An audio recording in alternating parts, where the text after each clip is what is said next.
morning mga kahunghong. Today's video, tayo ay stress free muna. Magra-ride lang ng a short ride again para naman maiba naman ang ating ambience. Mga kahunghong, ingat-ingat kayo sa pagra-ride ngayon dahil sa sobrang init ng panahon. Kita mo ang ating heat index ngayon, ha? Nagsi-50. Grabe, so, ingat-ingat lang at palaging iinom ng tubig. Pagkakatigil nyo, baon kayo ng tubig at kayo uminom ng tubig mga kahunghong. Mahirap lang kayo ma-heat stroke mga kahunghong. Sayang ang saya, iba ang sasaya. So tayo may pupuntahan lang dito sa San Pablo para naman maiba. Tayo ay magre-relax. And then once again, thank you very much Mayor Vincent R.J. Maya. Yan, tayo gagawa ulit ng isang event para naman sa kapiestahan ng bayan ng Jaong. Saan kayo? Alright, shout out Karabit family.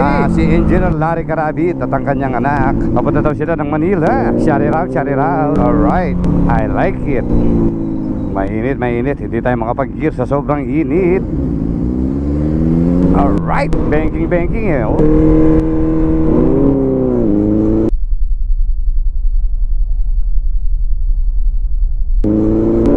Thank you kuya. Nawala ang mukha ko doon. So ilang mga kahunghong at tayo sa panahon natin dito ngayon summer edition. Ito na ramdam mo ang summer. Ang masarap lagi ay magbabad sa swimming pool. Kung may swimming pool ay magbabad sa bathtub. Kung may bathtub ay kung wala naman ay magbabad sa ilog. Ganun lamang mga kahunghong ang ating gawin para maibsan natin ang kainitan. At kung wala naman kayong aircon sa bahay ay magpaypay. Hahay, sobrang init ng panahon. Ay grabe. Grabe panahon.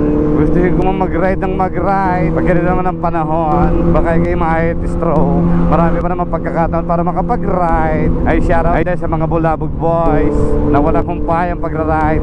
Mga kahunghong, ingat kayo sa pag-ride at sa sobrang init ng panahon. Magbaon lagi ng tubig, mga kahunghong. I like it. Tamang chill lang tayo ngayon mga panahong ito. Nalimutan ko na isa rin yung aking visor. Kasi naka-chill ride lang tayo ngayon chill lang. Alas 9 pa lang, damandam mo na ang init.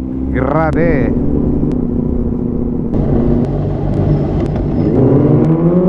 Alright, nakalabas na tayo sa traffic. Grabe traffic. Daming volume ng sasakyan. Yun lang ang pinagkakatrafikan ngayon. So we're almost here. Sa ating pupuntahan dito yan sa Standard. Yan, alright, we're here now. A few moments later.